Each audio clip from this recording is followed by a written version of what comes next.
पहा, आपण तुमचा सराव संच 5.3 पाहणार आहोत. पाठ्यपुस्तक रेफर करा.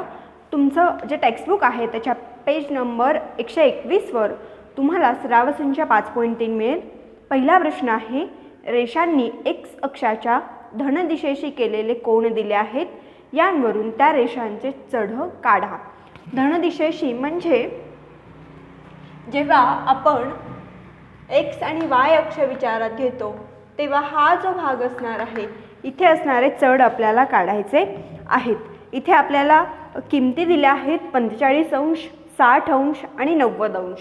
ठीक आहे, मग आपल्याला इथे थीटाच्या किमती दिल्या आहेत. थीटा हा कोन असणार आहे. 45 अंश, 60 अंश व 90 अंश आपल्याला थीटाच्या किमती इथे दिल्या आहेत. यावरून आपल्याला एक्स अक्षाच्या धन दिशेने दिलेले कोन जे आहेत त्याचा चढ काढायचा आहे. बघा, रेषेने एक्स अक्षाच्या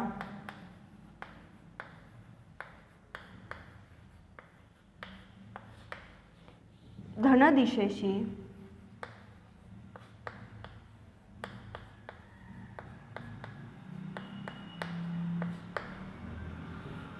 केलेल्या कोनाचे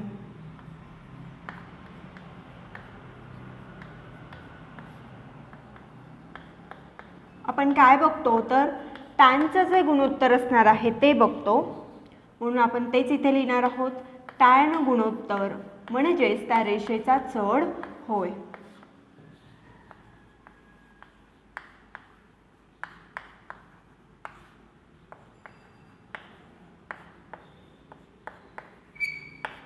मग आपल्याला टॅनसाठी किमती दिल्या आहेत. काय किंमत दिली आहे? थीटा बरोबर 45 अंश. आता टॅन 45 काय असणार आहे? टॅन थीटाची जर किंमत 45 असेल तर टॅन 45 ची किंमत आहे 1, म्हणून टॅन थीटा बरोबर टॅन 45 अंश बरोबर 1. ठीक आहे, कारण टॅन 45 ची किंमत 1 इतकी आहे. तुम्हाला आठवत नसेल तर जो आपल्याकडे टेबल होता किमतींचा तो टेबल तुम्ही रेफर करू शकता. बघा, मग इथे खाली तुम्ही लिहिणार आहात रेषेचा चढ हा 1 आहे. रेषेचा चढ 1 आहे. सेम अशाच पद्धतीने आपल्याला थीटाची किंमत जेव्हा 60 अंश असणार आहे तेव्हा काढायचं आहे. थीटाची किंमत 60 अंश असणार आहे म्हणजेच काय तर टॅन थीटा बरोबर टॅन 60 अंश. आता टॅन 60 अंशाची किंमत ही वर्गमुळात 3 इतकी असते, म्हणून रेषेचा चढ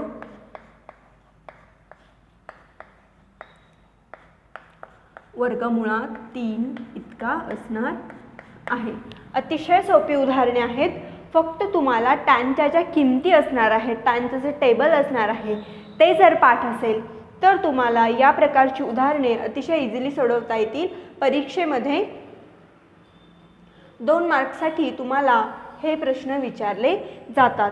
बघा, टॅन 45 साठी काढलं, टॅन 60 साठी काढलं. आता शेवटचं आपल्याला दिला आहे टॅन 90, म्हणजेच थीटा हा जो कोन असणार आहे तो जेव्हा 90 अंश असेल तेव्हा आपल्याला रेषेचा चढ काढायचा आहे. थीटा 90 अंश आहे म्हणजेच टॅन थीटा बरोबर टॅन 90 अंश असं आपण म्हणणार आहोत. टॅन 90 ची किंमत आपल्याला ठरवता येत नाही, कारण टॅन 90 ची जी टेबलमध्ये किंमत आहे ती आपण अज्यूम करू शकत नाही, ती आपल्याला ठरवता येत नाही. म्हणून या रेषेचा चढ ठरवता येणार नाही.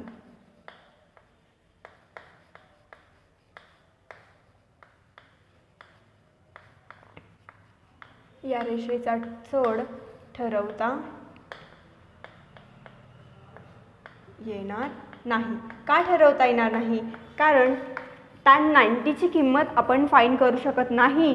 थीटा कोन हा जेव्हा 90 अंश असेल तेव्हा टॅन 90 ची किंमत आपल्याला टेबलमध्ये ठरवता येत नाही, म्हणून या रेषेचा चढ आपण ठरवू शकत नाही. हे झाला प्रश्न क्रमांक 1. आता प्रश्न क्रमांक 2कडे आपण वळूया. बघा, पुढे दिलेल्या बिंदूतून जाणाऱ्या रेषांचे चढ काढा. अतिशय सोपा प्रश्न आहे. y2 वजा y1 अंश छेद x2 वजा x1 हे सूत्र तुम्ही वापरणार आहात.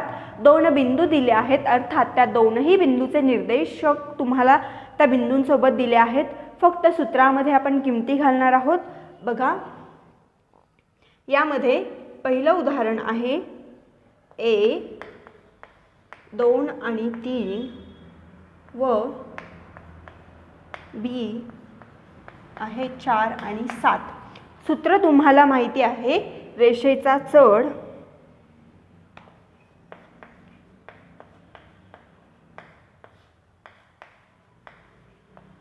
बरोबर आपण काय म्हणणार, AB बरोबर y2 वजा y1 अंश छेद x2 वजा x1. आता इथे आपल्याला A आणि B साठी निर्देशक दिले आहेत. हा असेल x1, हा असेल y1. B चे जे निर्देशांक असणार आहेत ते असणार आहेत x2 आणि y2. किमती आपण इथे घालणार आहोत. y2 आहे 7 वजा y1 ची किंमत आहे 2. त्यानंतर x2 आहे 4 आणि y1 ची किंमत आहे 3. उत्तर येईल 4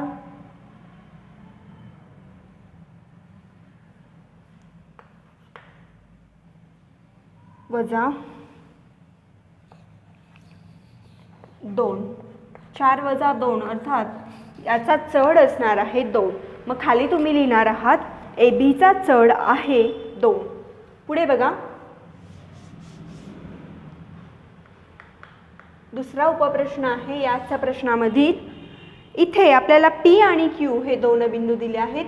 P या बिंदूचे निर्देशक आहेत -3 आणि 1, तर Q या बिंदूसाठी असणारे निर्देशक आहेत 5 आणि -2. ठीक आहे. आता ह्या दोन निर्देशांक अंकांसाठी आपण रेषेचा चढ काढणार आहोत. रेषेचा चढ बरोबर सूत्र तुम्हाला माहिती आहे. पहा, PQ बरोबर y2 वजा y1 अंश छेद x2 वजा x1. आता इथे P चे जे निर्देशांक असणार आहेत ते आहेत x1 y1 आणि Q चे जे निर्देशक असणार आहेत ते आपण म्हणणार आहोत x2 आणि y2. सूत्रामध्ये किमती घालणार आहोत. y2 ची किंमत आहे -2 वजा x1 ची किंमत आहे -3 अंश छेद इथे असणाऱ्या y1 ची किंमत आहे -3 आणि y2 ची किंमत आहे -5. बघा, PQ या रेषेसाठी आपण चढ काढतो आहे, ज्यासाठी आपण सूत्र वापरतोय y2 वजा y1 अंश छेद x2 वजा x1. जेव्हा आपल्याला दोन बिंदू देतात तेव्हा त्या दोन बिंदूंसाठी निर्देशक आपल्याला दिलेले असतात. त्या निर्देशकांच्या किमती फक्त आपण सूत्रामध्ये घालणार आहोत आणि उदाहरण सोडवणार आहोत. उत्तर येईल -3 अंश छेद 8. खाली तुम्ही मेन्शन करणार आहात की -3 अंश छेद 8 हा PQ या रेषेचा चढ आहे. बघा, सराव संच 5.3 मधील प्रश्न क्रमांक 1 मधील 3 उपप्रश्न आणि प्रश्न क्रमांक 2 मधील पहिला व दुसरा उपप्रश्न फळावर आहे. जी उकल आहे ती व्यवस्थित वहीमध्ये नोट डाऊन करून घ्या. आपण पुढील प्रश्नांकडे यानंतर वळणार आहोत.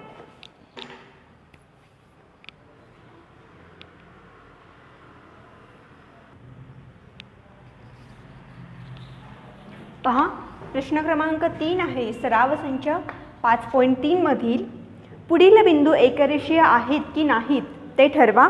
आता हे बिंदू एकरेषीय आहेत की नाहीत हे आपण त्यांचा चढ समान आहे की नाही यावरून ठरवणार आहोत. जर चढ समान असेल तर ते दोनही बिंदू एकरेषीय आहेत असे आपण म्हणू, आणि जर चढ समान नसेल तर ते बिंदू एकरेषीय नसणार आहेत. बघा, आपल्याला A, B आणि C हे 3 बिंदू दिले आहेत.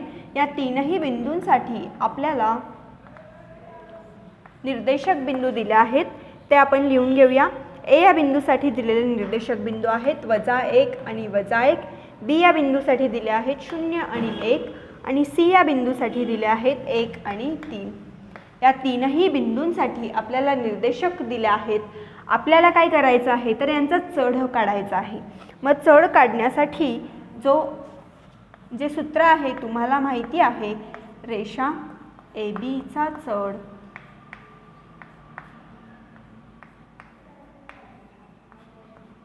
बरोबर कसा काढणार तर y2 वजा y1 अंशेत x2 वजा x1. आता इथे सी हा बिंदू आपण विचारात घेणार नाही, फक्त ए आणि बी हे दोनच बिंदू विचारात घेतले जातील. मग आपण लिहिणार 1 वजा 1 अंशेत x2 इथे आहे 0 वजा x1 ची किंमत आहे -1. उत्तर येईल 1 अधिक 1 अंशेत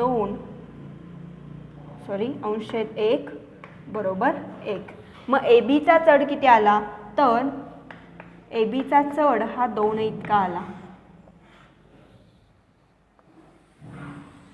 पुढे बघा, सिमिलरली आपण दुसऱ्या रेषेसाठी चढ काढणार आहोत. आपण ए बी साठी चढ काढला, त्यानंतर बी सी या दुसऱ्या रेषेसाठी आपण चढ काढणार आहोत. रेषा बी सी चा चढ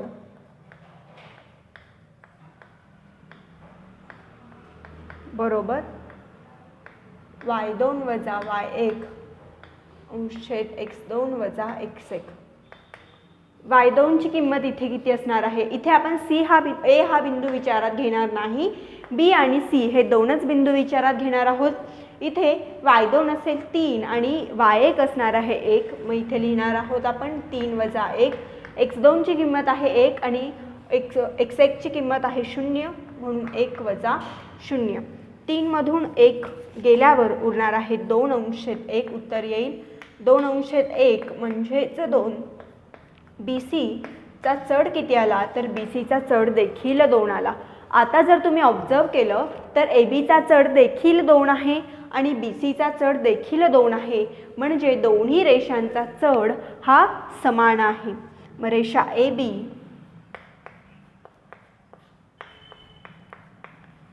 व बी सीचा चढ समान आहे. ए बी आणि बी सी या दोनही रेषांचा चढ समान आहे आणि बी हा बिंदू यांच्यामध्ये असणारा सामायिक बिंदू आहे. रेषा ए बी मध्येही बी हा बिंदू येणार आहे आणि जेव्हा आपण बी सी ही रेषा विचारात घेणार आहोत तिथे देखील बी बिंदू येणार आहे, म्हणजे बी हा बिंदू आहे तो सामायिक बिंदू असणार आहे येथे. म्हणून ए बी ही समांतर असेल बी सीला, म्हणून बिंदू ए बी आणि सी हे एकरेषीय बिंदू आहेत असं आपण म्हणणार आहोत.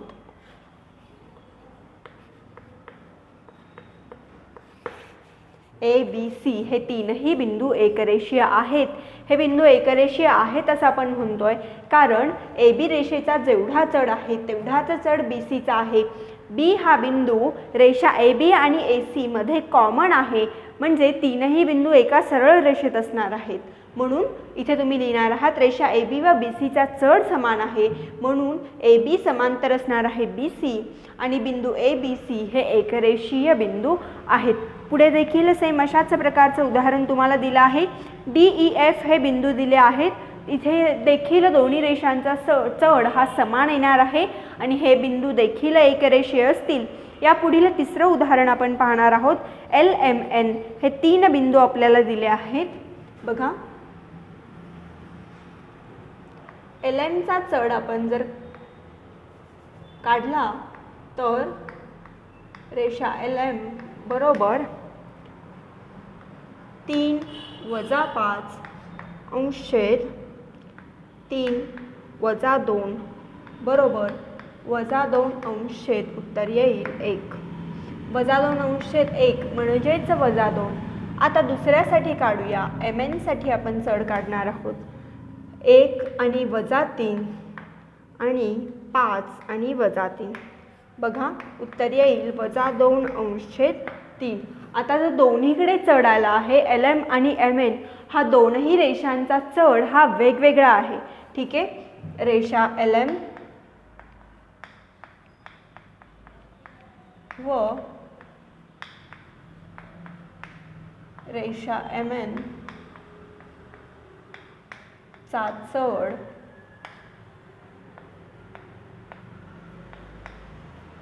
समान नाही, म्हणून LM पॅरलल असेल MN ला. रिझन तुम्ही लिहिणार आहात बिंदू L M N एकरेषीय नाहीत.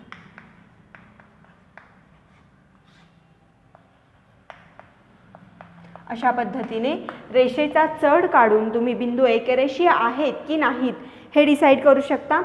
सराव संख्या 5.3 प्रश्न क्रमांक 3 मधील पहिला व तिसरा उपप्रश्न आहे. उकल व्यवस्थित वहीमध्ये लिहून घ्या.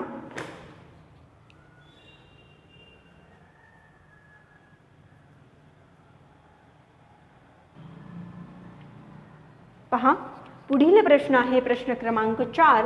इथे त्रिकोणाचे आपल्याला शिरोबिंदू दिले आहेत. ठीक आहे, त्यासाठी असणारे निर्देशक दिले आहेत आणि आपल्याला त्रिकोणाच्या तीनही बाजूंचा चढ काढायचा आहे. चढ काढण्यासाठी असणारे सूत्र तुम्हाला माहिती आहे, y2 - y1 अंश/x2 - x1. आता आपल्याला तीनही शिरोबिंदू दिले आहेत. फक्त तुम्हाला जे शिरोबिंदू दिले आहेत त्याचे निर्देशक त्या सूत्रामध्ये घालायचे आहेत आणि दॅट्स इट, आपल्याला उत्तर मिळणार आहे. बघा, आपल्याला जे निर्देशक दिले आहेत ते आहेत A, B आणि C.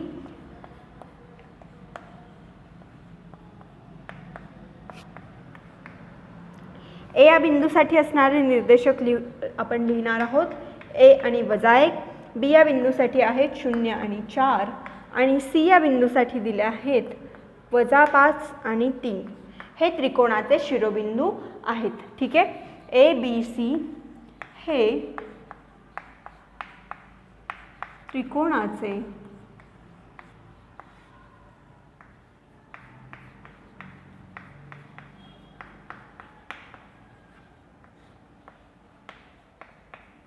जर हे त्रिकोणाचे शिरोबिंदू असतील तर आपल्याला चढ काढावा लागेल. तो कसा काढणार, तर बाजू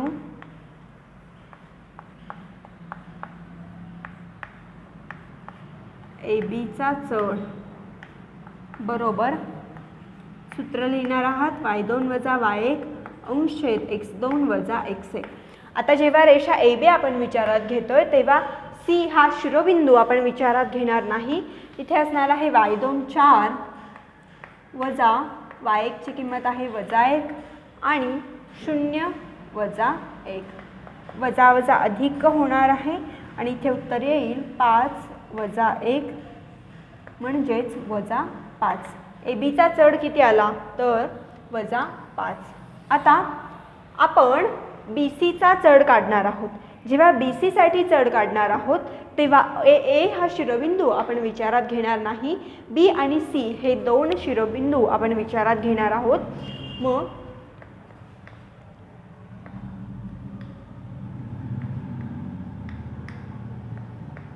बाजू BC चा चढ बरोबर y2 - y1 अंश/x2 - x1. आता इथे असणारे y2 आहे 3 आणि y1 आहे 4. 3 वजा 4 अंश/x2 आहे -5 आणि x1 आहे 0. ठीक आहे, त्या किमती आपण इथे घालणार आहोत. बघा, x2 आहे -5 वजा 0. आता इथे आपण बाजू BC चा चढ काढतो आहे. बाजू BC चा चढ येईल -1 अंश/-5 म्हणजेच याला आपण म्हणू शकतो 1 अंश/5. वजा वजा चिन्ह एकमेकांना कॅन्सल होईल आणि उत्तर येईल 1 अंश/5. AB चा चढाला -5, बाजू BC चा चढाला 1 अंश/5. आता तिसरी बाजू आपण विचारात घेणार आहोत, ती असणार आहे बाजू AC. आता इथे B हा शिरोबिंदू आपण विचारात घेणार नाही. A आणि C हे दोन शिरोबिंदू विचारात घेणार आहोत. आता इथे 3 असेल y2 आणि -1 ही किंमत असेल y1 ची. बघा तिसऱ्या बाजू आणि शेवटच्या बाजूसाठी आपण चढ काढतो आहे. बाजू AC चा चढ बरोबर y2 वजा y1 अंश छेद x2 वजा x1. y2 ची किंमत इथे आहे 3 वजा y1 ची किंमत आहे -1 आणि x2 ची किंमत आहे -5 आणि x1 ची किंमत आहे 1. 3 वजा -1 आणि -5 वजा 1. वजा वजा अधिक होणार आहे. उत्तर येणार आहे 4 अंश छेद -6. याला जर आपण फर्दर डिवाइड केलं तर उत्तर येईल -2 अंश छेद 3. आता आपल्याला तीनही बाजूंचा चढ मिळाला आहे. बघा बाजू AB चा चढ आहे -5, त्यानंतर बाजू BC चा चढ आहे 1 अंश छेद 5 आणि बाजू AC चा चढ आहे -2 अंश छेद 3. अशा पद्धतीने प्रश्न क्रमांक 4 मधील पहिला उपप्रश्न आपण सोडवला आहे. आणि पुढे प्रश्न क्रमांक 5 आपल्याला दिला आहे. बघा इथेच ABCD समांतरभुज चौकोन दिला आहे आणि हे चौकोनाचे शिरोबिंदू आहेत हे आपल्याला दाखवायचं आहे. इथे देखील तुम्ही सेम प्रोसेस करणार आहात. BC, CD आणि AD या बाजूंचा चढ काढणार आहात. AB चा चढ CD बाजूच्या चढा एवढा असेल, AD चा BC एवढा असेल. म्हणजेच काय तर सम्मुख बाजू समान आहेत. जेव्हा सम्मुख बाजू समान असतात तेव्हा त्या चौकोनाला आपण समांतरभुज चौकोन आहे असं आपण म्हणू शकतो. आणि जर असं होत असेल तर ABCD हा समांतरभुज चौकोन आहे असं तुम्ही म्हणणार आहात. आज होमवर्कमध्ये तुम्ही सराव संच 5.3 सोडवणार आहात. इथे आपला निर्देशक भूमिती हा पाठ संपला आहे. यावर आधारित जो संकीर्ण प्रश्नसंग्रह आहे त्याचीही प्रॅक्टिस तुम्ही कंटिन्युअसली करणार आहात. थँक्यू.